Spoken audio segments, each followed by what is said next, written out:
Cost of capital class 3 FM inter 2 देखते हैं। Cost of capital में लास्ट क्लास में हमने बात की KP KD cost of debt बात की, कॉस्ट ऑफ इक्विटी की भी बात की। Cost of equity, equity capital की कॉस्ट, क्या कॉस्ट पड़ेगी उसकी डिस्कशन अपन ने की। कॉस्ट ऑफ कैपिटल में केई कैसे निकलती थी, एक तो डिविडेंड मॉडल है सिंपल D1/P0 बस इंटू 100 कर लो या ना कर लो एक ही बात है। D1/P0, P0 क्या है, प्राइस ऑफ शेयर जो P0 है। P0 क्या है, मार्केट प्राइस ऑफ शेयर। अगर कोई नया शेयर इशू है पहली बार, उसका तो मार्केट में रेट नहीं होगा ना, नया इशू है उसका तो P0 का मतलब इशू प्राइस माइनस फ्लोटेशन के कॉस्ट, नया शेयर है। लेकिन बहुत बार ऐसा होता है चलती कंपनी का शेयर है, फिर उसमें फ्लोटेशन कॉस्ट नहीं होगी, फिर तो क्या होगा उसका मार्केट प्राइस। P0 से मतलब हमेशा आपने क्या लेना है, कहता है issue price minus flotation cost in case of new share. P0 market price of share in case of existing share. नया शेयर नहीं है, पहले से इशू हुआ है, उस शेयर का P0 कौन सा प्राइस है जो मार्केट में रेट चल रहा है, उसमें फ्लोटेशन कॉस्ट से फिर कोई मतलब नहीं रहता। क्लियर, चलो तो इस तरह से P0 रखना है। कई कैसे आता है D1/P0, ये मैंने आपको बताया था, D1/P0 ये लो।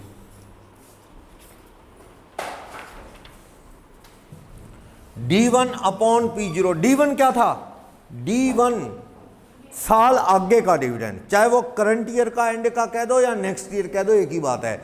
D1 कैसे आता है, D0 प्लस 1 साल। देखो सिंपल सी बात है, आज कंपनी शेयर बेच रही है 85 रुपए में, साल के एंड में ही डिविडेंड देगी, आज ही थोड़ी हाथ में रख देगी। आज शेयर इश्यू करके कितने पैसे आ गए 85, और डिविडेंड देगी एंड में मान लो 20 रुपए, तो क्या कॉस्ट पड़ेगी कंपनी की बताना, 20/85 इंटू 100 कर लो या ना कर लो एक ही बात है। 25/85 करना कितना आ रहा है 0.235, यानी कि 23.5%, 23.5%, यही है ना, सही है, ठीक है। तो कॉस्ट ऑफ इक्विटी ऐसे, लेकिन इसकी बजाय जब ये सर्टेनिटी हो कि बढ़ा के डिविडेंड देंगे तो आपको केई का फॉर्मूला क्या लगा देना है, D1/P0 प्लस G। G क्या है, ग्रोथ रेट। ग्रोथ रेट जो है G कैसे आएगी, गिवन होगी, गिवन नहीं होगी तो पास्ट का क्या दे देगा, ट्रेंड। कभी तो ट्रेंड हर साल सेम है, सेम बढ़ रहा है 10 या 5 या 6, फिर तो जी बड़े आराम से आ जाती है। जी बढ़ रही है मतलब डिविडेंड बढ़ रहा है, कभी कम कभी ज़्यादा, कभी कम कभी ज़्यादा।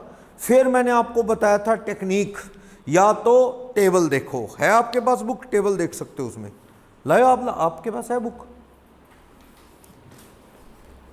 इसमें टेबल देखनी है।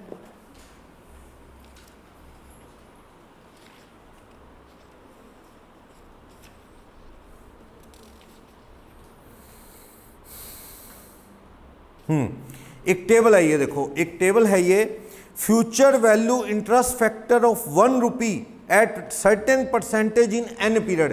कल मैं क्वेश्चन कर रहा था 3 रुपये 15 पैसे क्या बन गए थे, 3 रुपये 15 पैसे becomes 4.02 in 5 year gap by percentage, वही तो पता नहीं परसेंटेज। इसका मतलब क्या, ऐसे कर लो, 3 रुपये 15 पैसे 4 पे 2 पैसे बन गए, या 4 पे 2 पैसे 3.15 से बढ़ के बन गए। इसका मतलब ये क्या बन गया, 1 रुपया था बढ़ के क्या हो गया, 1 रुपये 27 पैसे। कितने साल में, 1 रुपया बढ़ के, इसका मतलब ये हो गया ₹1 बढ़ के ₹1.27 हो गया। कितने साल में? 5 ईयर। यही मतलब है ना इसका। ये लो,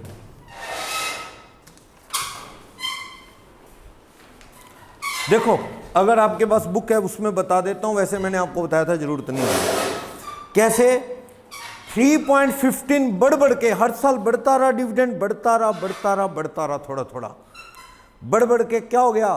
₹3.15 से बढ़ के ₹4.02 हो गया। कितने साल में? 5।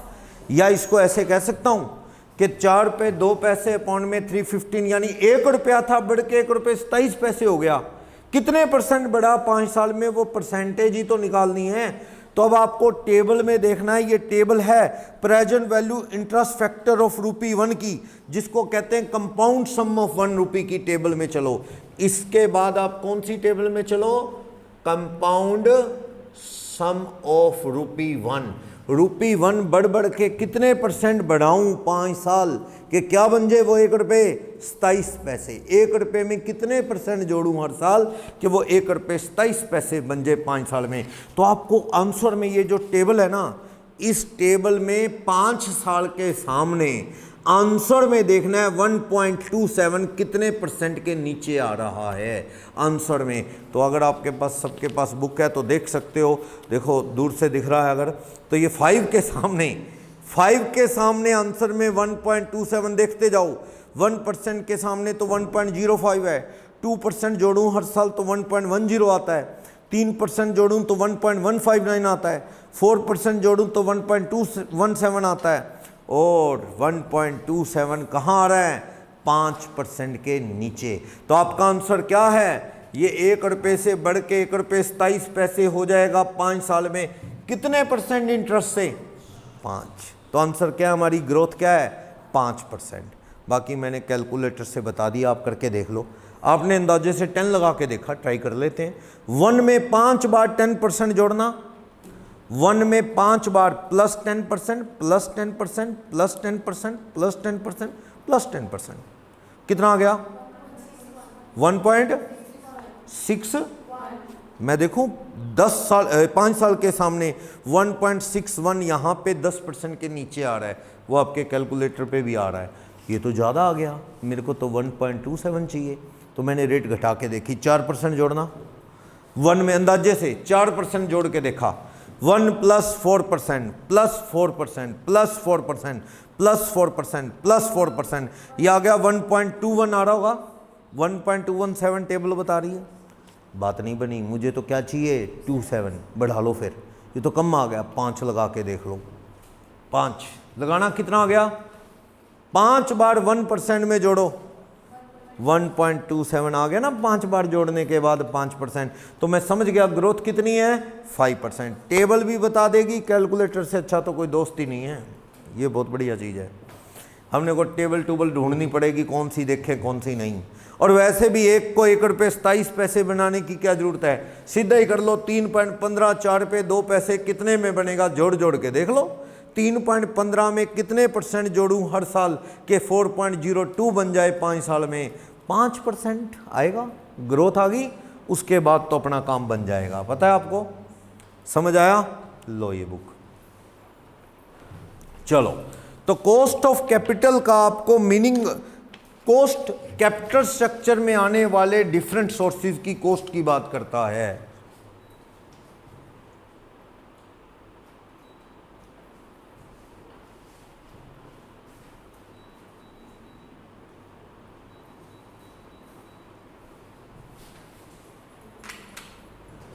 चलो, तो आपको ये पता है कि केपी, केडी, केई क्या है? Okay, question number 10, question number 11 हमने पढ़ लिया, 12 पढ़ लिया, 13 पढ़ लिया।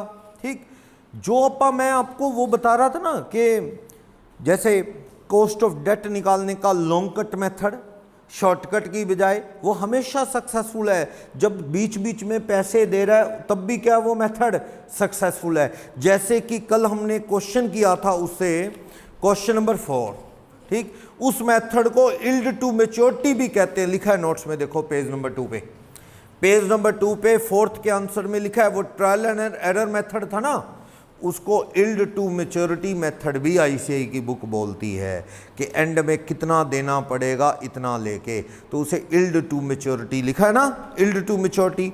नीचे क्वेश्चन नंबर 6 भी उससे करके दिखा रहा है, शॉर्टकट से भी करके दिखा रहा है, 16 पॉइंट समथिंग आएगा, तो वो इल्ड टू मैच्योरिटी मेथड भी कहते हैं उसे। चाहे वो शॉर्टकट से कर लो, चाहे वो long cut yield to maturity से कर लो, रिजल्ट सेम रहेगा। अब देखो क्या कहता है, क्वेश्चन नंबर 14 बड़ा ही यूनिक है, नेक्स्ट पेज से रिलेटेड आना, 5 नंबर पेज पे, पेज नंबर 5 पे आ जाओ।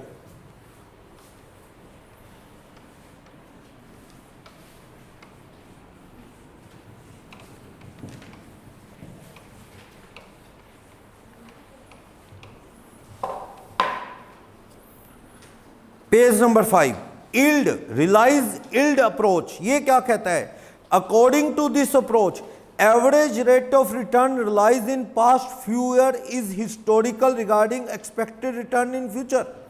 कहता है पास्ट का ट्रेंड देखो क्या कमा रहे हो, उससे तो फ्यूचर का भी पता लग जाता है भी क्या कमाएंगे हम। It compute cost of equity based on past record of dividend actually realise by equity shareholder. सही है, पास्ट में हमने क्या डिविडेंड कमाया उसको स्टडी करके अपन कॉस्ट ऑफ इक्विटी निकाल सकते हैं, कह रहा है। Now this approach provide a single mechanism of calculating cost of equity. It has unrealistic assumption like risk faced by company remain same, shareholder continue to expect the same rate of return and reinvestment opportunity cost of the shareholder is same as realized yield। पता है क्या कह रहा है, कहते हैं अगर मैं आपको पिछले कुछ सालों की डिविडेंड की इनकम बता दूं, डिविडेंड पेड बाय कंपनी, उसको देख के फ्यूचर के ट्रेंड का आइडिया लगा लेना। वैसे ये कहता है ये थोड़ा खतरों से खाली नहीं, जरूरी नहीं होता कि पास्ट में अपन जो ग्रो कर रहे हैं डिविडेंड मिल रहा है आगे भी मिले, लेकिन ये जूम करके चलता है पास्ट में जो ट्रेंड चल रहा है ग्रोथ का आगे भी चलेगा। अपना तो मॉडल ही ऐसे है कि ई कैसे निकालते हैं हम, D1 अपॉन P0 प्लस जी लेके चलते हैं। कहता है उस थ्योरी को स्टडी करके हम फ्यूचर का आइडिया लगा सकते हैं। एक क्वेश्चन करके दिखा रहा है या एक क्वेश्चन पिछले पेज पे 14 है, मैं 14 करता हूं, पढ़ना और फिर देखते हैं इसको कितना समझ आता है। ये क्वेश्चन नंबर 14 पढ़ो। Company declare dividend of 3 last year. पिछले साल कंपनी ने कितना डिविडेंड दिया, बीत गया, हम 2022 में खड़े हैं, तो ये कौन सा डिविडेंड है, 21 का, पिछले साल का 3। Company expect a maintain growth rate of 12% in next 2 year. अगले 2 साल ग्रोथ कितनी होगी, 12%, यानी कि 1 साल बाद 12 और अगले साल 12, लेकिन 3rd एंड 4th ईयर कितनी ग्रोथ होगी, 10 2 साल, और 5th ईयर ऑनवर्ड ग्रोथ क्या हो जाएगी, स्टेबल। पंगा पड़ गया ये तो। अगर मैं आज के ही निकालूँ, आज मैं 2022 में खड़ा हूँ, D1 अपॉन P0 प्लस जी, तो आपको जी सर लगाएंगे कैसे, D1 तो 1 मिनट लगेगा, D0 यानी कि लास्ट ईयर का डिविडेंड तो कितना दे रखा है, 3, D1 तो 1 मिनट में आ जाएगा, कैसे, करंट ईयर का D0 प्लस जी। लेकिन एक प्रॉब्लम है, D1 आ जाएगा, आज का मार्केट का रेट अगर पता हो रख लूँगा, जी कौन सी रखूँ, जी तो स्टेबल नहीं है। पहले 2 साल कितनी बढ़ेगी, 12, अगले 2 साल कितनी, 10, उसके बाद हमेशा हजारों साल 100 ऑफ ईयर कितनी रहेगी, स्टेबल होगी 6।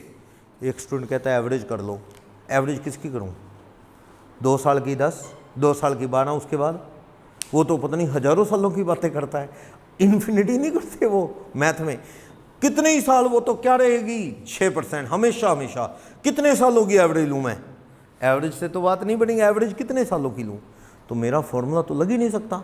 मैं जी क्या रखूँ, D1 जान लूँगा मैं, मार्केट रेट अगर जान लूँगा मैं, जी कौन सी रखूँ, जी तो 2 साल कुछ है और अगले 2 साल कुछ और है, उसके बाद क्या हो जाएगी, स्टेबल, उसके बाद ठीक है, उसके बाद रख सकता हूँ, ये बात है ना।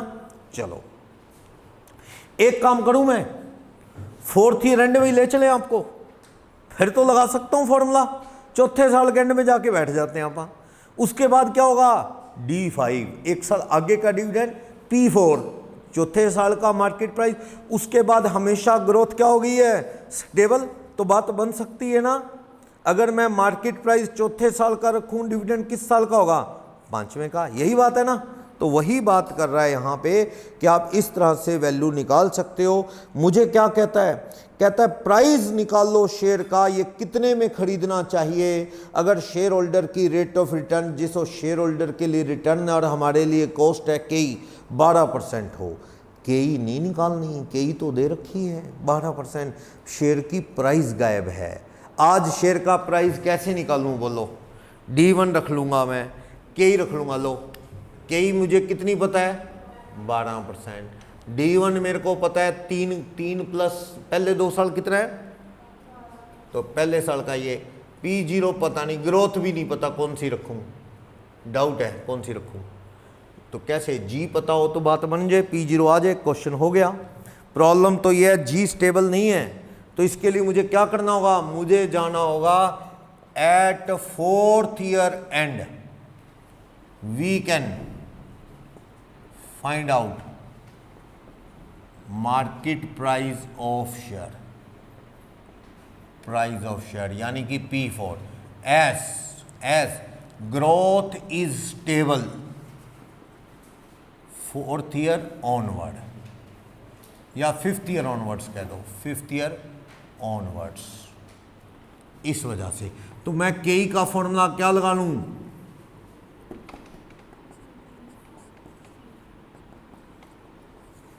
ये करना मेरी मजबूरी है, क्योंकि 4th ईयर के बाद यानी 5वें साल और उसके बाद हमेशा हमेशा के लिए ग्रोथ कहाँ आके रुक गई है? ग्रोथ की रेट आके रुक गई है कितने पे? 6%। तो आप मुझे बताओ ये शेयर कितने का खरीदना चाहिए? तो इसके लिए आपको सबसे पहले तो चौथे साल के एंड में जाना होगा। आप चाहो तो 5वें साल के एंड में भी जा सकते हो, 5वें साल के एंड में भी लग जाएगा फॉर्मूला D6/P5 प्लस G, क्योंकि उसके बाद भी ग्रोथ क्या है? स्टेबल। 7वें साल के एंड में जाके भी बैठ सकते हो, क्या? D8/P7 प्लस G, क्योंकि उसके बाद भी ग्रोथ क्या है? स्टेबल। पर मैं वेरी फर्स्ट ईयर में चला गया जिसके बाद ग्रोथ स्टेबल होगी, तो मुझे D5 पे जाना है। मुझे बताओ लास्ट ईयर का डिविडेंड कितना है? लास्ट ईयर का डिविडेंड क्वेश्चन नंबर कौन सा है ये? 14। लास्ट ईयर का डिविडेंड D0 कितना है? 3। तो मुझे D1 बोलो, 3 प्लस 12% बढ़ के कितना हो जाएगा? D2 बोलो, 3.36 में 12% बढ़ के कितना हो जाएगा? D3 3.76 में ग्रोथ कितनी होगी तीसरे साल? 10%, कितना हो जाएगा? और D4 4.136 में 10% बढ़ के कितना हो जाएगा? 54। और D5 चाहिए तो 4.54 में ग्रोथ कितनी? 6। अब ग्रोथ कितनी होगी 5वें साल से? 6% होगी ना। कितना हो गया बोलो? 1 पॉइंट कितना और आगे चलो, 6 जोड़ते जाओ, क्योंकि उसके बाद तो हमेशा ग्रोथ क्या है? स्टेबल है। तो मैं चला 4th ईयर एंड में। केई तो अपनी फिक्स है। D5 कितना रख दूं बोलो? 4.81। P4 चौथे साल का भाव पता नहीं मुझे, ग्रोथ कितनी है? 6%। सोल्व करो, केई कितनी आ गई? केई मुझे पता है 12%। इधर जाके 6% माइनस हो गया, ठीक। ये 4.81 P4, P4 कितना आ गया? सोल्व कर लो। 4.81 डिवाइडेड बाय 6% कितना आ गया? P4 बोलो, करो। 80 चौथे साल शेयर का भाव क्या होगा? 80 रुपये का होगा। चौथे साल का रेट कैसे निकाल पाया? क्योंकि फॉर्मूला लगाना पॉसिबल था, क्योंकि जी मेरी स्टेबल हो गई थी। आप में से कोई 5वें साल के एंड में बैठना चाहे तो 1 साल आगे का डिविडेंड D6 रखना, P5 आ जाएगा। आज ये शेयर कितने का खरीदना चाहिए? अभी ये क्वेश्चन खत्म नहीं हुआ। आज का रेट बोलो, आज का मैं निकाल नहीं पाया, D1/P0 प्लस G कर नहीं पाया, क्योंकि आज मुझे ग्रोथ स्टेबल नहीं थी, फॉर्मूला लग नहीं पाया, नहीं तो मैं आज ही निकाल लेता। अभी तो मैं ये भाव किस साल का बता रहा हूँ? चौथे साल का।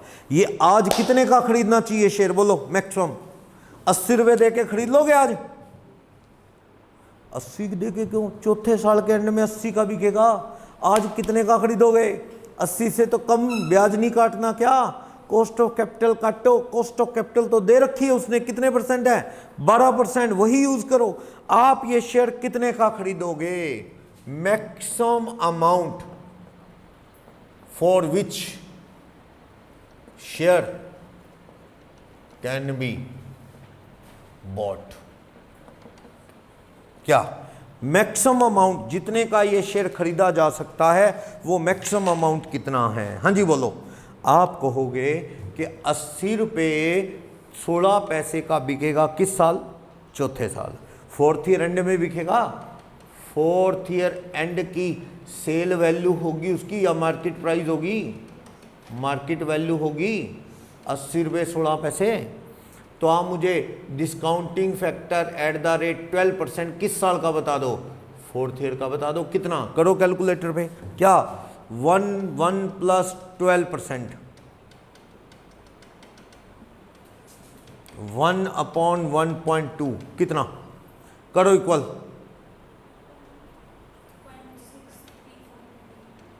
फिर इक्वल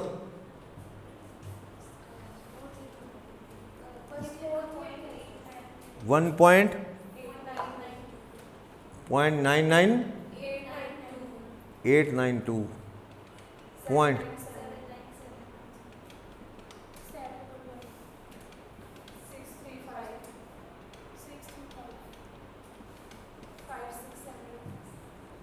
बहुत है, चलो 0.635 सही है। आप देखो चौथे साल की वैल्यू 1 रुपये की कितने के बराबर है, 635 के। ये शेयर 80 रुपये चौथे साल में बिकेगा। आज कितने का खरीदने को तैयार हो आप, उसके आज के 63 पैसे दोगे। चौथे साल का 1 रुपया आज के कितने पैसे के बराबर है, 63 पैसे के।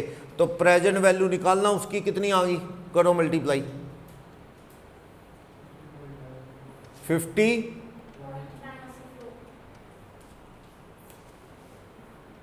50 रुपये 90 पैसे का ले लोगे ना, 4 साल बाद कितने का बिक जाएगा, 80 रुपये 16 पैसे का। लॉस नहीं है, लॉस नहीं है, उसकी आज की वैल्यू इतनी है। वो सामने वाला कहेगा बाबूजी ये क्या कर रहे हो, 80 रुपये का शेयर बिकेगा चौथे साल, ये 50 रुपये क्यों दे रहे हो। कहते क्यों, 4 साल का जल्दी दे रहा हूँ, तू मेरे से लेके उसको समझा रहे हो, बैठ 50 रुपये 90 पैसे तेरे हाथ में रख दूँ आज 51 रुपये, तू जाके बैंक में डाल दे, 12% ब्याज जोड़, 4 साल का, बोल कितने बनते हैं, जोड़ना 50 रुपये 90 पैसे में 12% 4 बार जोड़ना, 12% 12% 12% 12% कितने बनते हैं, यही बन गया ना लगभग, यही कहता है बन गए ना। तू मेरे से 50 रुपये 90 पैसे लेके जा, बैंक में रख दे, चौथे साल निकाल लेना बैंक से, कितने रुपए मिल जाएंगे, 80 रुपये 16 पैसे। हो गया सही, कहता हो गया, पर एक चीज़ है, कहता 4 साल बाद तो चलो 80 रुपये हो जाएंगे।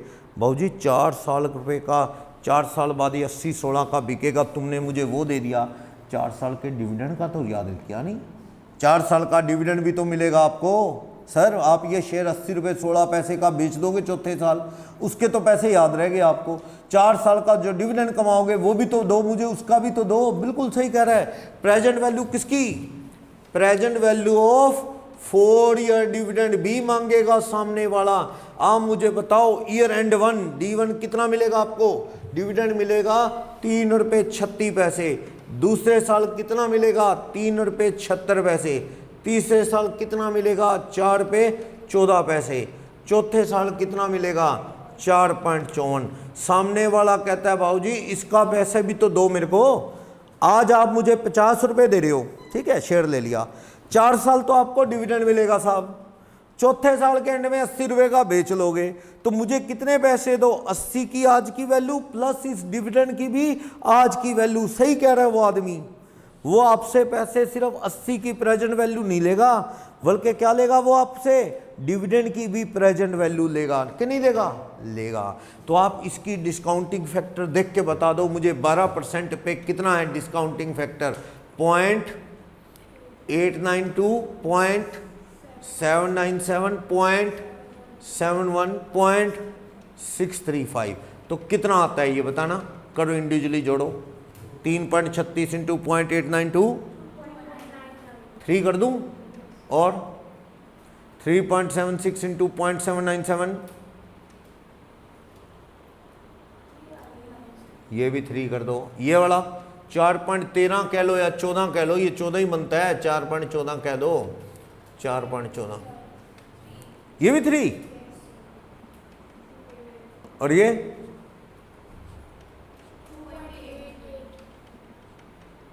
सबका टोटल कर दो कितना,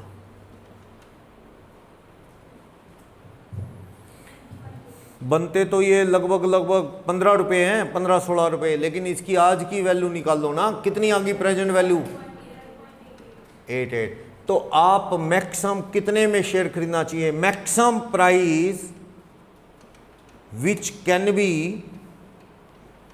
पेड टू बाय शेयर्स, वो शेयर खरीदने के लिए आप कितने रुपए देने को तैयार हो, 62। अगर ये 62.78 का मिलता है तो बुरा सौदा नहीं है, आप घाटा नहीं खाओगे। आपको 4 साल आज पैसे दे दो 62.78, आपको 4 साल डिविडेंड मिलेगा इतना इतना, प्लस चौथे साल 80 रुपये का बिक जाएगा, तो आपकी जेब में वो पैसा जो गया है वापस आ जाएगा। क्लियर, जो गया है वो पैसा वापस आ जाएगा। बोलो कोई डाउट, समझ आई बात? थोड़ा मुश्किल है, धीरे धीरे आदत पड़ जाएगी, एफएम सब्जेक्ट ही ऐसा है, नंबर का गेम है ये, present value discounting mind game है, जबकि काउंटिंग आपको लगेगी प्लेन, कुछ भी बस ठीक है, कंसेप्ट समझा करते चले गए। इसमें तो कैलकुलेटर और कैलकुलेशन है, मीनिंग में जाना है आपने, बड़े टॉपिक नहीं, बड़े चैप्टर नहीं हैं, छोटे छोटे टॉपिक हैं, लेकिन टेक्निकल हैं थोड़े से, कुछ कुछ सीधे भी हैं। समझ आया ये क्वेश्चन क्या था? और अगर आपके पास टाइम है, घर पे आप एक एक्सपेरिमेंट कर लेना। एक स्टूडेंट कहता है सर चौथे साल के एंड में क्यों गए, 5वें साल के एंड में चल देते सर, 6ठे साल के एंड में चल देते, थोड़ा टाइम ज़्यादा लगेगा, कोई बात नहीं, आप चौथे साल के एंड की जगह किस में चल लो, 5th ईयर एंड में। यहाँ क्या रखना, KE D6/P5 प्लस G, तो तब भी 6 है, बस यहाँ D6 आएगा, एक साल और आगे D6। करके दिखाऊं एक्सपेरिमेंट, कर लोगे?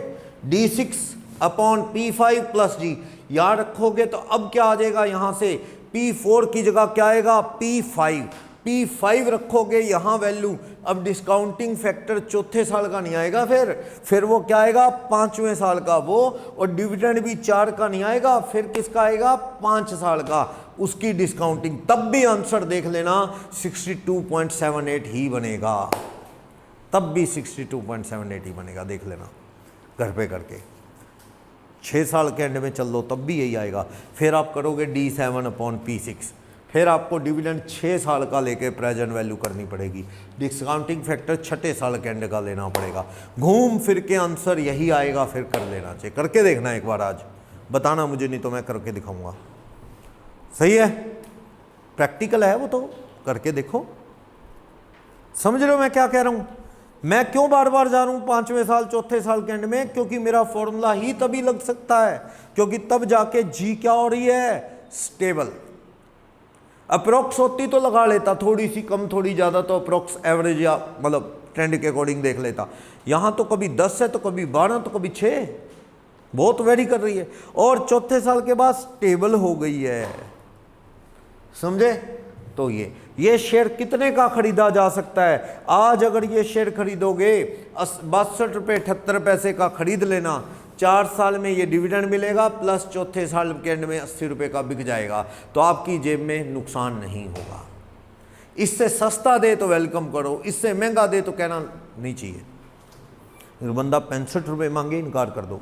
बंदा 60 में दे रहा है, वेलकम करो। आपको अपना पता लग गया, इससे महंगा नहीं लेना, मैक्सिमम है ये। समझ आई बात? बोलोगे डाउट? चलो, क्वेश्चन नंबर 14 था। क्वेश्चन नंबर 15 का 1 क्या कहता है?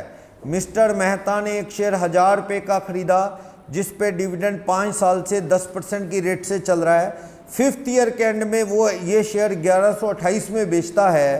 तो आप बताओ कि कंप्यूट करके कॉस्ट ऑफ इक्विटी कितनी है। यहाँ पे अब क्या निकालनी है आपको? KE। वहाँ पे KE दे रखी थी, वहाँ पे क्या निकालनी है? KE निकालनी है। KE कितने रुपए की होगी?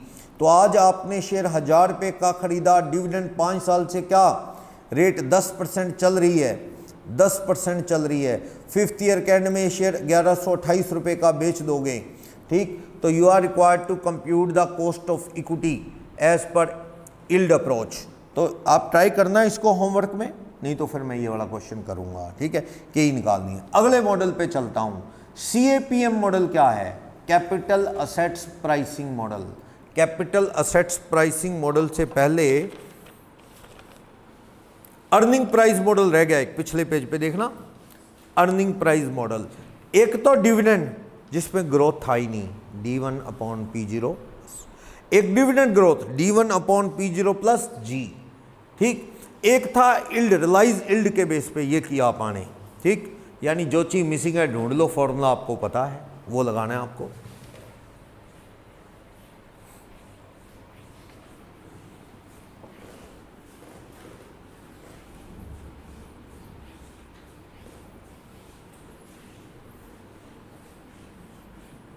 और अब एक कह रहा है पेज नंबर 4 पे अर्निंग प्राइस मेथड क्या है? अर्निंग प्राइस मेथड निकालना हमने क्या है? कॉस्ट ऑफ इक्विटी ही, उसके अलग अलग मेथड हैं, लगा तो सारे देख लेंगे पर काम आता है ग्रोथ वाला ही, D1/P0 प्लस G, काम वो आता है। अर्निंग प्राइस मॉडल क्या कहता है? कई कैसे निकाल लो, जहां डिविडेंड रखते थे वहां पे क्या रख लो? अर्निंग पर share upon market price share का। P0 बार बार याद दिला रहा हूं, P0 नया शेयर है तो issue price minus flotation cost, चलती कंपनी का शेयर है तो मार्केट प्राइस, फ्लोटेशन से मतलब नहीं। अर्निंग और डिविडेंड में फर्क होता है, आपको याद होगा, रेशियो आपने +2 में थोड़ा बहुत पढ़ा होगा अगर। अर्निंग पर शेयर तो होता है E, जो हमने कमाया, डिविडेंड पर शेयर यानी D, जो पे किया। मान लो कंपनी 4 रुपये पर शेयर कमा रही है पर बांट रही है 3 रुपये, DP रेशो 75% बांट रही है मान लो, तो ये कहता है सही तो ज़्यादा, प्रैक्टिकली तो डिविडेंड मॉडल चलता है ये वाला, D1/G, ऐसे D1/P0। लेकिन एक फॉर्मूला ये कहता है कि आप E कर दो, मार्केट प्राइस शेयर का वो रख दो, market price share of share, या फिर क्या कह दो, वो नया शेयर है तो issue price minus flotation cost, तो ई रख दो, यानी अर्निंग रखो बजाय डिविडेंड के, ठीक। ये अप्रोच ये कहती कमाया कितना, उससे निकाल लो। इलस्ट्रेशन 13 देखना क्या कहता है। कहता है डिवाइडेड लिमिटेड के 80,000 शेयर है, कितने कितने वाले? 10-10 रुपए वाले। करंट मार्केट में रेट कितना है शेयर का? 160। The after tax profit of company for the year ended March 22 कितने हैं? 16 लाख। प्योर प्रॉफिट देखो, profit after tax of company, company के प्योर प्रॉफिट कितने हैं बताना? After tax 16 lakh. Number of equity share कितने हैं? नंबर ऑफ इक्विटी शेयर जो हैं 80,000।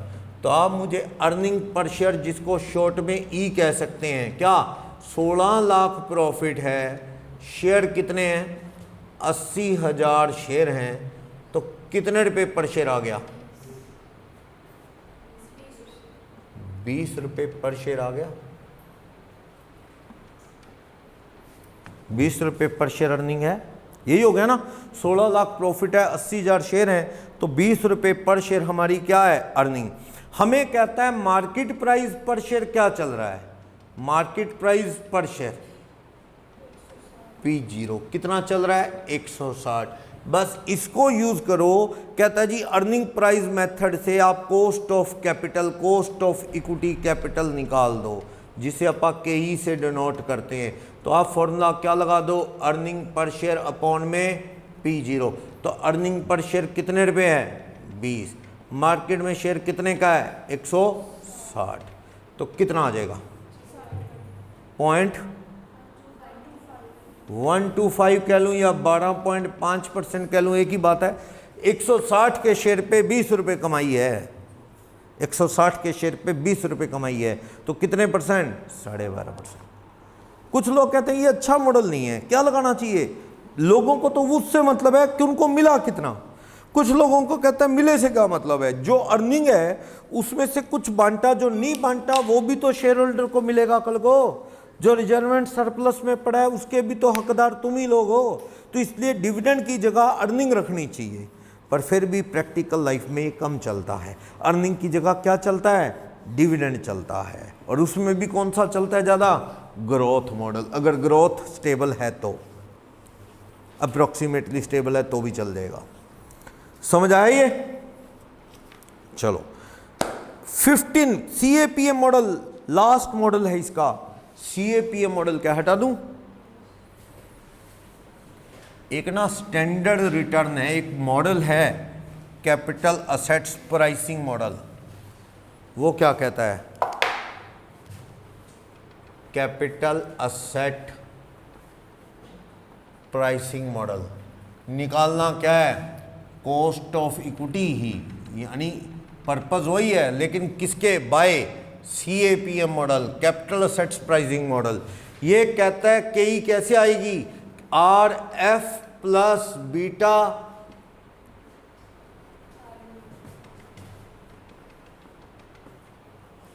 एक नई कहानी सुनाता है ये CAPM मॉडल। ये एक स्टैंडर्ड रिटर्न देता है।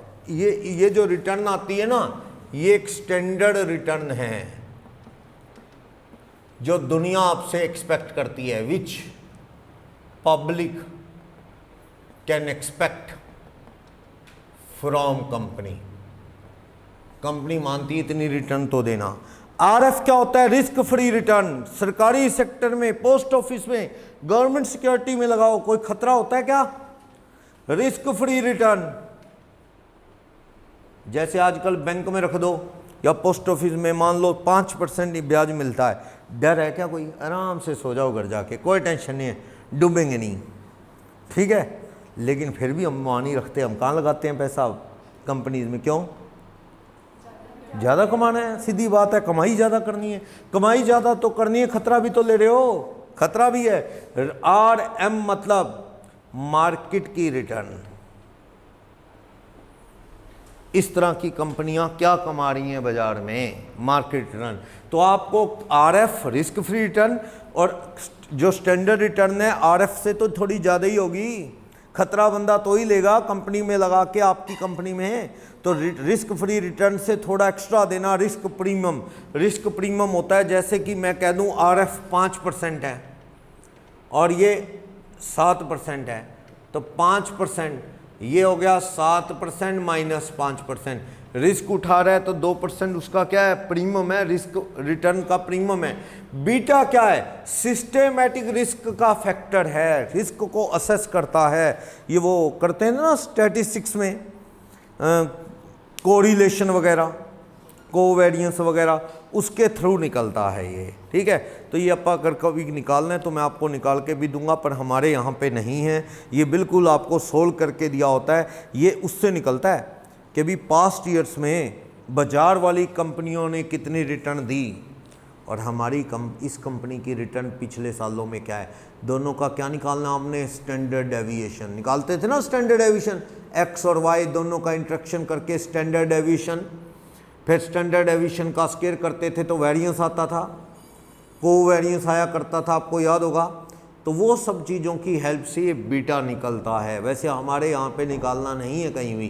तो ये बीटा का फैक्टर क्या है, उस सारी स्टडी के बेस पे निकलता है मार्केट में कि इस कंपनी में रिस्क फैक्टर का, सिस्टेमेटिक रिस्क फैक्टर कितना है। मान लो बीटा है 0.8, इसका मतलब 5% प्लस 1.6 आ गया रिस्क के अकॉर्डिंग, तो कितना? 6.6% तो आपसे हर आदमी उम्मीद करेगा, क्योंकि खतरा थोड़ा है आपकी कंपनी में। 0.8 बीटा है, फ्लक्चुएशन का खतरा है आपकी कंपनी। देखो ये ना बीटा उन कंपनियों में ज़्यादा होता है जिनमें क्या है, मार्केट के हिसाब से आप कभी बहुत ज़्यादा रिटर्न देते हो, कभी पास्ट में बहुत कम भी दी आपने, फ्लक्चुएशन ज़्यादा है। फ्लक्चुएशन ज़्यादा आने से स्टैंडर्ड डेविएशन क्या आता है? ज़्यादा आता है। स्टैंडर्ड डेविएशन यही तो होता है। क्या करते हैं? स्टैंडर्ड डेविएशन का फॉर्मूला क्या होता है? x माइनस एक्स बार। x को x बार से कंपेयर करके उसका स्केयर करके अपॉन n रूट में रखते थे, याद है ना। तो x माइनस एक्स बार कब ज़्यादा होगा? जब ऐसा होगा। देखो आपकी रिटर्न कभी तो है 7%, 7%, कभी 25%, कभी 12%, कभी 15%। इसका मीन लोगे तो फर्क ज़्यादा आएगा, जितना डेविएशन ज़्यादा आएगा उतना ही स्टैंडर्ड डेविएशन ज़्यादा आएगा, और स्टैंडर्ड डेविएशन ज़्यादा ना अच्छी बात नहीं होती, अच्छी बात नहीं होती। और एक कंपनी ऐसी है, मान लो वाई कंपनी, वाई कंपनी में ऐसा है 15, 14, 17, 18, ठीक है 16 ऐसे। इसमें देखो मीन लोगे ना, इसका मीन से इन सब का फर्क क्या है, कम ही आएगा ना, क्योंकि आसपास की फिगर है। x माइनस इसका y लोगे, y माइनस वाई बार का स्केयर करोगे तो वो कम ही आएगा, क्योंकि y बार से ये चीज़ों का फर्क क्या है, कम। लेकिन इसमें x माइनस एक्स बार लेके स्केयर करोगे, मीन ये अलग अलग फिगर हैं, तो मीन से डिफरेंस क्या आएगा, ज़्यादा, फिर उसका स्केयर भी क्या आएगा, ज़्यादा। हेंस इसका स्टैंडर्ड डेविएशन क्या आएगा, इसका स्टैंडर्ड डेविएशन क्या आएगा, हाई। जबकि इसका स्टैंडर्ड डेविएशन क्या आएगा, इसका स्टैंडर्ड डेविएशन क्या आएगा, लो। यानी इस कंपनी का बीटा और उस कंपनी का बीटा निकालोगे तो उसका रिस्क फैक्टर ज़्यादा आएगा, इसका रिस्क फैक्टर क्या आएगा, कम आएगा। तो उसके अकॉर्डिंग ये बीटा निकलता है उन चीज़ों को स्टडी करके, ठीक है ना। चलो, बहुत कुछ करते थे स्टैट में, तो आप एज्यूम मीन लेके भी करते थे, बड़े बड़े फॉर्मूले लगाते थे स्टैट में। चलो, तो बीटा के बेस पे आप एवरेज देखें तो आपको रिटर्न कितने रुपए सामने वाला आपसे एक्सपेक्ट करता है, 6.6। आपकी कॉस्ट और बार वालों की क्या है, वो रिटर्न है। समझ आ गई बात, बोलो कोई डाउट। चलो, एक क्वेश्चन है 15, बीटा कह रहा है, बीटा क्या है, beta of risk of investment, ये रिस्क फैक्टर है। बीटा कह लो या रिस्क कह लो, मार्केट में आपकी रिटर्न और कंपनियों की रिटर्न से कंपेयर करें तो ये रिस्क का असेसमेंट है, ये बीटा रिस्क फैक्टर है। Beta of securities also called risk, ये है रिस्क है कम ज़्यादा रिटर्न होने का। क्लियर। वैसे एक बात है, बीटा जितना ज़्यादा होगा उतना ही इस कंपनी से आपकी उम्मीद क्या होगी, ज़्यादा। खतरा ज़्यादा है ना, खतरा ज़्यादा है। अब मान लो बीटा 0.2 होता, यानी रिस्क कम है इस कंपनी में, अप डाउन वाली डिविडेंड की, तो इस कंपनी में आपकी ये कितना आ जाएगा, और आंसर क्या आएगा, खतरा कम है तो उतनी ही रिटर्न की एक्सपेक्टेशन भी क्या होगी लोगों की। चलो, कम रिस्क वाली कंपनी है यार, कम भी दे दे तो चलेगी। समझ आई ना बात। तो चलो, एक क्वेश्चन है, क्वेश्चन नंबर 15, तो कैलकुलेटर भी कर लोगे आप। कहता क्या, कंपनी में बीटा 1.5 है, रिस्क फ्री रिटर्न यानी गवर्नमेंट सेक्टर की रिटर्न 8% है, मार्केट की रिटर्न कितनी है, 12% है। तो आप इसको यूज करके कैलकुलेटर पे करो, रिस्क फ्री 8% प्लस बीटा कितना 1.5, आरएम कितना 12 और आरएफ कितना 8, तो 6% का 1.5 से मल्टीप्लाई 9 आ जाएगा। तो 9 + 8 कर लोगे, करना, ये सोल्व करके बता दो मेरे को। 14% आ रहा है ना, फॉर्मूले में लगानी है वैल्यू। इंटरेस्टिंग क्वेश्चन तो 16 नंबर है, देखते हैं 16, इसी फॉर्मूले के बेस पे है। देखो क्या कहना चाहता है,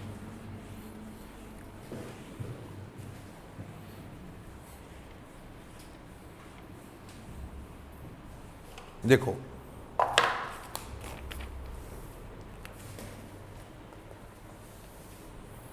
कह रहा है रिस्क फ्री रिटर्न आरएफ कितनी है, आरएम कितनी है। कहता है जीमू चाहता है कि 80% पैसा मैं ऐसी जगह लगाऊं जहां पे बीटा यानी रिस्क कितना है 0.8, और 20% पैसा ऐसी जगह लगाऊं जहां पे रिस्क क्या है थोड़ा ज़्यादा। यानी वो 100% एक ही जगह नहीं लगाना चाहता, वो चाहता है कि जहां बीटा कितना है 0.8, वहां पे कितने % इन्वेस्टमेंट कितनी करना चाहता है, वहां 80%। जहां बीटा कितना है 1.4, रिस्क ज़्यादा है, वहां कितने लगाना चाहता है 20, 100% अपनी इन्वेस्टमेंट ऐसे करना चाहता है, ऐसे करना चाहता है। सही है। आप ऐसा करो, दो मतलब बीटा हैं, इफ एक बार तो ऐसे कर लो, इफ बीटा कितना है 0.8, तो देखें स्टैंडर्ड रिटर्न के ही कितना आएगा, R F plus beta R M minus R F, कितना आ जाएगा इससे आंसर। अगर बीटा 0.8 है तो आंसर बोलो क्या आएगा, करो RF कितना 9%, बीटा कितना है 0.8, RM कितना 15% माइनस 9%,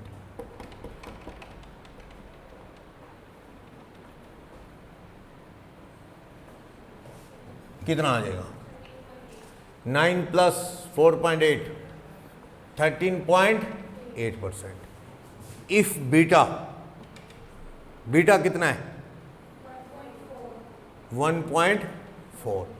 अब अगर आप कहीं निकाल लोगे वही RF plus beta RM minus RF, इससे करोगे तो क्या आएगा आंसर? अगर बीटा ये है करो, RF कितना है 9%, बीटा कितना है 1.4 और ये 15% माइनस 9%, कितना आ जाएगा ये आंसर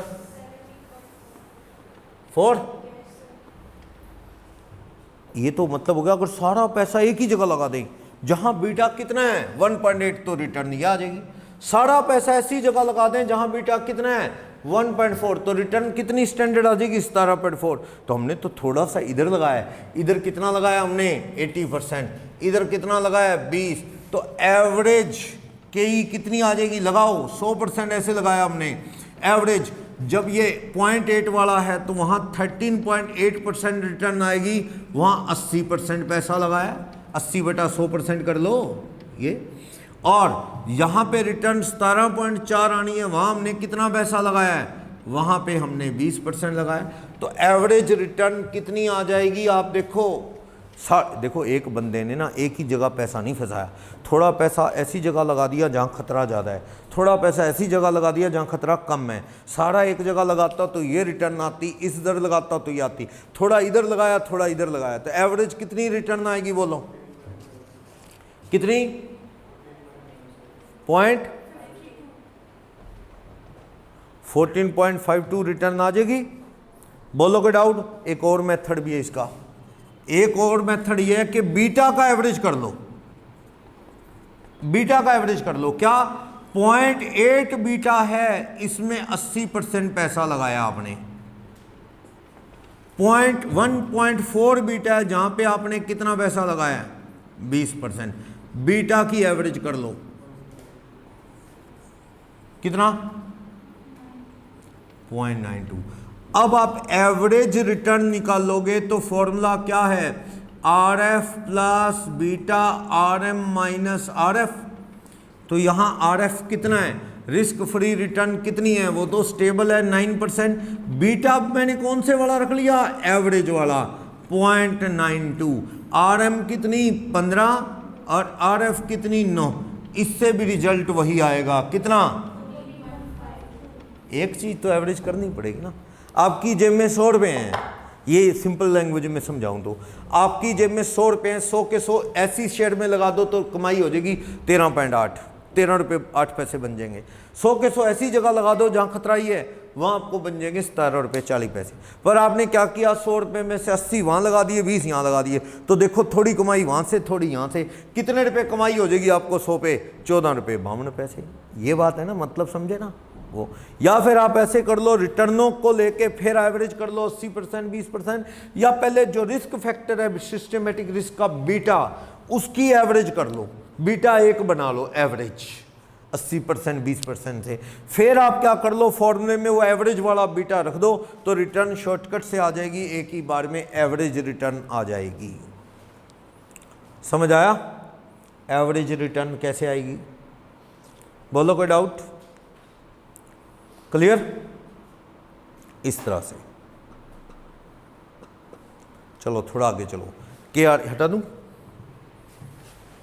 ये मॉडल कम काम में आता है, ठीक है, आपने एक बार बता के छोड़ दिया। इसका ज़्यादा यूज़, इसका बीटा निकालना और ये इसको यूज़ करके क्वेश्चन सब CA फाइनल में आते, इसमें सिर्फ इतना सा ही है। ये इस पे पूरा चैप्टर बनता है, लेकिन आपको CA फाइनल में मिलेगा। यहाँ तो एक स्टैंडर्ड रिटर्न निकालने के कई मेथड पढ़ रहा था, तो उनमें एक स्टैंडर्ड रिटर्न निकालने का यह भी मेथड है।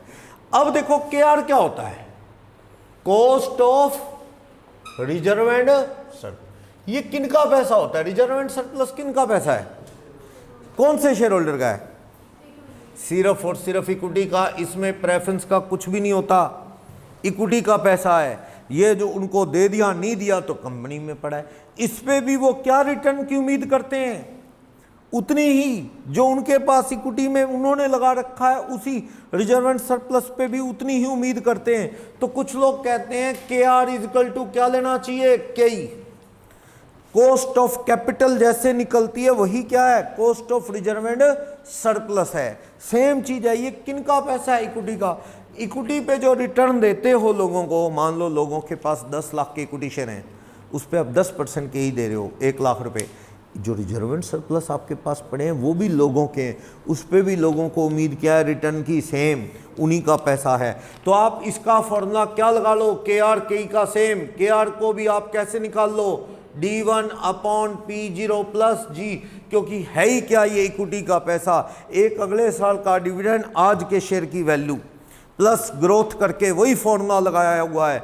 लेकिन अगर आप लोगों का कहना है, कहता है एक जो पब्लिक ओपिनियन है इस मामले में, लोगों का कहना है एज पर पब्लिक ओपिनियन जो ज़्यादा चलता है, K R remains slightly less than KE. कुछ लोगों का कहना है कि केई से के आर थोड़ी सी क्या होनी चाहिए, कम। जैसे केई 10% है तो के आर क्या होगी, थोड़ी सी कम। उनका कहना है क्यों ऐसा होगा, वो कहता है कि ठीक है, आपने कहा ये किनका पैसा है, इक्विटी। अगर आप इक्विटी को उनका पैसा दे दो, इक्विटी आपकी ही कंपनी के इक्विटी शेयर में लगा दें वो पैसा, तो उनको इक्विटी के बराबर ही रिटर्न आएगी ना। भी आपकी कंपनी के पास रिजर्व एंड सरप्लस 3 लाख पड़ा है, ये इक्विटी शेयर होल्डर को बांट दो, ठीक है, बांटोगे तो उस पैसे से वो क्या करेंगे, कंपनी में लगाएंगे, तो वो आपकी इक्विटी में लगाएंगे तो उतना ही कमा लेंगे ना जितना इक्विटी। पर किसी का कहना नहीं, थोड़ा कम कमाएंगे। क्यों, कहता आप ये क्यों नहीं देखते कि जब आप उनको डिविडेंड बांटोगे तो डिविडेंड पे वो लोग क्या भरेंगे, पर्सनल टैक्स नहीं भरेंगे क्या। डिविडेंड कंपनी के ऊपर टैक्सेबल नहीं होता, डिविडेंड पे टैक्स कौन देता आज की डेट में, शेयर होल्डर। मान लो कंपनी ने जनता को 3 लाख बांटा, आपको वंशिका को भी उसमें से 50,000 रुपये आए, क्या वंशिका 50,000 के शेयर खरीद पाएंगी। 50,000 रुपये पे क्या पड़ जाएगा इनको, इनकम टैक्स, उस स्लैब सिस्टम के हिसाब से। चलो ये तो इनकम टैक्स की क्लास नहीं है कि आप सोचो जी पहले ये तो बता दो इंडिविजुअल है कि फर्म है कि कंपनी। और एग्जामिनर कहता है इतना टाइम नहीं है मेरे पास, FM पढ़ रहा है तो इनकम टैक्स नहीं। तो ये क्या है, वो फिक्स बता देगा 20%, 10%, 30%, 35%। आओ जी 35 तो कोई रेट ही नहीं होती, ये बुकिश है, ये FM है। यहाँ 35 भी होती है, 45 भी होती है, 55 भी होती है। सब चलता है क्योंकि इनकम टैक्स हर साल बदलता है, FM वाला भी बदलता है। फिर ये कहता है मेरे सब्जेक्ट में टांग अड़ा रहे हो। तो चलो यहाँ लिखा होता है फिक्स। ऐसा है, वंशिका को 50,000 रुपये मिलेगा तो वंशिका को उसमें इनकम टैक्स देना पड़ेगा। सपोज वंशिका पे इनकम टैक्स 10% है, तो वंशिका की जेब में 50 के क्या रह जाएंगे, 45। फिर 45,000 जब कंपनी में लगाएगी वंशिका, तो इनको क्या है, दलाल को दलाली भी तो देनी पड़ेगी। 45,000 से 45,000 के शेयर खरीद लोगे आप, थोड़ी सी ब्रोकरेज ले लेगा, मान लो 2%, 1%, तो आप इन्वेस्ट कर पाओगे। 50,000 कंपनी के पास पड़ा था तो कंपनी 50 को यूज करके कमा रही थी, लेकिन आपको देगी तो आप 50,000 के शेयर नहीं खरीद पाओगे। डिविडेंड, उस पे डिविडेंड पे इनकम टैक्स दोगे और शेयर खरीदने के लिए सिमिलर ब्रोकरेज यानी कि फ्लोटेशन कॉस्ट दोगे। तो इसलिए कहना है लोगों का, के आर थोड़ी सी क्या होनी चाहिए, केई से कम। अगर पर्सनल टैक्स है तो फॉर्मूला क्या होगा, वैसे तो के आर इक्वल टू केई, लेकिन अगर आप किसको कंसीडर करें, नीचे कह रहा है अगर personal tax is also consider, if personal tax is also consider, अगर पर्सनल टैक्स कंसीडर किए जाए, फ्लोटेशन कॉस्ट कंसीडर की जाए, तो के आर कितनी आनी चाहिए, केई से थोड़ी सी कम, 1 - t से मल्टीप्लाई कर दो, फिर 1 - f यानी फ्लोटे, सीधी बात है, ऐसे कर लो, इसको ऐसे लिख लो, केई में से क्या कम कर लो, टैक्स की परसेंटेज, और फिर क्या कम कर लो, फ्लोटेशन कॉस्ट, इसमें से फ्लोटेशन कॉस्ट की परसेंटेज कम कर लो। कंपनी अगर 10% कमाती है तो आपको टैक्स देके कुछ पैसा कम ही बचेगा, तो कम बचेगा, कम कमाओगे, फिर फ्लोटेशन कॉस्ट की वजह से कम इन्वेस्ट कर पाओगे। 50,000 रुपये पे कमाती कंपनी 5,000, तो आप 50 लगा पाओगे? आप तो 50 में से इनकम टैक्स दे दोगे, 45 रह गया, फिर 45 पे दलाल ले गया, मान लो 2000, 43 रह गया। आप तो 43,000 पे 43 ही कमा पाओगे ना, आप तो 10% नहीं कमा पाओगे। क्या मैं कह रहा हूं कि अगर 10% है तो KR कितनी आ जाएगी? अगर टैक्स की रेट है 20%, फ्लोटेशन कॉस्ट दलाल लेता है 5%, तो KE माइनस टैक्स की परसेंटेज जो आएगा माइनस फ्लोटेशन कॉस्ट की। आप सिंपल लैंग्वेज में ऐसे भी लिख सकते हो, इसकी बजाय, एक ही बात है, इसकी बजाय ऐसे भी लिख सकते हो। बोलो KR 10%, 10% को मल्टीप्लाई कर दो, 1 माइनस टैक्स की रेट 0.20 टैक्स है, फिर जो आएगा ये जो आएगा उसको मल्टीप्लाई कर दो किससे? 1 माइनस फ्लोटेशन कॉस्ट कितनी है? ये फ्लोटेशन कॉस्ट 5%। ये कहना चाहता है 10% को किससे मल्टीप्लाई कर दो? 0.8 से, फिर जो आएगा उसे किससे मल्टीप्लाई कर दो? 0.95 से। करना कितना आ जाएगा KR? ये 10 को देखो एक बात है, 10 को 0.8 से मल्टीप्लाई कर दूं तो 8, या 10 में से 20% कम कर दूं तो भी क्या है? 8। एक ही बात है ना, ये बुकिश दुनिया में ऐसे लिखा होता है। 1 माइनस टी, टैक्स अगर 20% है तो कहना चाहता है 1 माइनस 0.20, यानी 0.8 से मल्टीप्लाई कर दो, 10 को 8 रह जाएगा। या फिर इस स्टाइल में लिख लो, 10 में से 20% कम कर दो तो भी 8 रह जाएगा। 8 में से 5% कम कर दो, या 1 माइनस एफ, यानी 1 माइनस एफ 5% कम कर दोगे तो इसका मतलब 0.95। आप 8 को 0.95 से मल्टीप्लाई कर दो या 8 में से 5% कम कर दो, तो बात एक ही है ना। तो वही चीज की है मैंने, 8% में से 5% कम कर दो या 8% को 95% से मल्टीप्लाई कर दो, कितना आ जाएगा? तो KR कहता है due to personal tax and flotation cost. क्या होती है अक्सर KR? थोड़ी सी KE से कम। सही भी है, मैं आपको कह रहा हूं कंपनी के पास 50,000 पड़े हैं तो कंपनी 5 कमा लेगी, चलो मान लिया 10%। आपको देंगे तो आप नहीं कमा पाओगे 5,000, क्योंकि आपको टैक्स देना पड़ जाएगा, पैसे कम हो गए, दलाली लगी, पैसे और कम हो गए। आप तो 50 में से 43,000 इन्वेस्ट कर पाए तो आप 4300 कमा पाओगे 50,000 में से।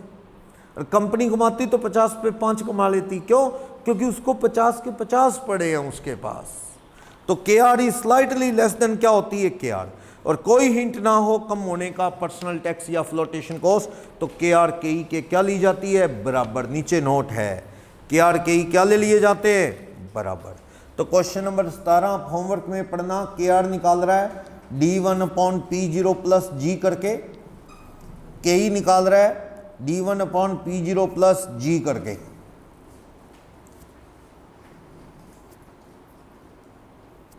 बस इसने पता क्या किया, जब KR निकाला, देखो पढ़ो question number 17। Face value share 10 रुपए वाले का बाजार में भाव कितना है? 200। Company is going to start new project और प्लानिंग कर रही है कि नए शेयर इश्यू करें और कुछ पैसा रिजर्वेंट सरप्लस में पड़ा है वो यूज कर लें। आपको कॉस्ट ऑफ इक्विटी शेयर और कॉस्ट ऑफ रिजर्वेंट सरप्लस कह लो या रिटेन अर्निंग बताना है। अगर इशू प्राइस शेयर का 190 रुपये है और फ्लोटेशन कॉस्ट कितने रुपए है? 5 रुपये है। कहता है dividend at the end of first year 10 था, ग्रोथ रेट कितनी है? 5। तो भैया growth rate first year and का दे रखा है सोल्व करके, कितना होगा? एक्सपेक्टेड 10, यानी D1 दे रखा है, ग्रोथ प्लस G करके आएगी। लेकिन मार्केट प्राइस शेयर के दो हैं। कहता है ये शेयर इशू करें तो 185 में इशू होगा, 190 माइनस 5। वैसे बाजार में शेयर का रेट क्या चल रहा है? आप ये दो बातें कैसे होंगी, या तो एग्जिस्टिंग शेयर है या नया शेयर। ऐसा है तो एग्जिस्टिंग शेयर कितने का है? 200। पर किसी प्रोजेक्ट के लिए नए इशू करें तो 185 रुपये जेब में आएंगे। तो यहाँ तो दो रेट हो गए, फिर मार्केट प्राइस भी हो गया और क्या अपना नए शेयर इशू करें उसका प्राइस भी। तो ऐसा करो, मुझे क्या चाहिए, मेरा टारगेट क्या है? जब मैं KR निकाल लूँ तो KR थोड़ी सी क्या होनी चाहिए? KE से कम। तो फॉर्मूला सेम है, पर मैं मार्केट प्राइस जानता हूँ KR KE से कम होगी, तो मैं क्या रख लूँ? लो, इस क्वेश्चन में P0 नाम की दो चीजें हैं। अगर मैं शेयर इश्यू करता हूं तो कितने में इश्यू होगा? P0 if new share issued. Question number, new share is issued, नया शेयर इशू किया गया तो 190 माइनस फ्लोटेशन कॉस्ट 5, कितने रुपए जेब में आएंगे? 185। और P0 कहता है करंट मार्केट प्राइस शेयर का, प्राइस पर शेयर, एक शेयर का मार्केट प्राइस कितने रुपए है? 200। करंट ईयर एंड में डिविडेंड कितना दिया जाएगा? एक्सपेक्टेड है।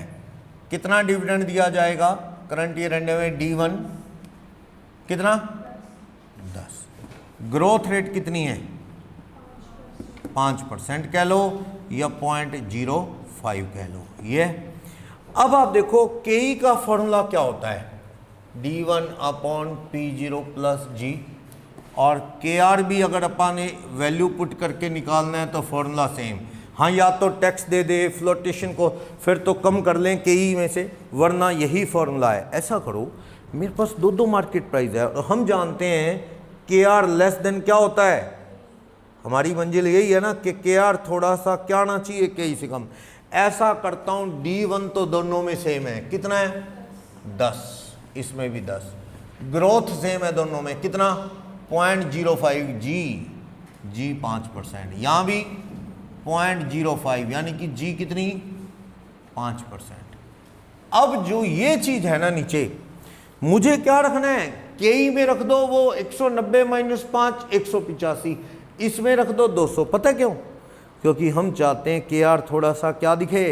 KE से स्लाइटली लेस देन KE। तो उस थ्योरी के अकॉर्डिंग ये कितना आएगा और ये कितना आएगा? करना 10.41%, वैसे 0.1041 आ जाएगा, उसे 10.41 कह सकते हैं। ये करना 10, तो KR slightly less then KE, वो निकालने के लिए ऐसा किया गया। हो जाएगा 18 भी हो जाएगा। ये उस स्टाइल में दे रखा है कि भाई इक्विटी की KE दे रखी है 20%, टैक्स कम कर दो 30%, 20 में से 30% कम करना, कितना रह गया? 14। 14 में से फ्लोटेशन कॉस्ट 5% कम कर दो, 14 का 0.7 कम कर दो, 13.30 आ गया आंसर। समझे? तो आपको चारों बेस रेट जो हैं KE, KD, KP, KR पता लग गया। अब आप आगे बढ़ेंगे तो ओवरऑल कॉस्ट ऑफ कैपिटल निकालेंगे, यानी एवरेज कॉस्ट ऑफ कैपिटल। सब चीज़ों की एवरेज कॉस्ट क्या है? अगर मैं पूछूं इक्विटी की कॉस्ट ये है, प्रेफरेंस की ये है, डिवेंचर की है, इसकी बजाय पूछूं भैया ओवरऑल बता दो ना, सबकी ऑन एंड एवरेज कॉस्ट क्या है, तो वो ओवरऑल कॉस्ट ऑफ कैपिटल की बात करेंगे नेक्स्ट क्लास में। ठीक है, नोट्स आ गए सभी के पास?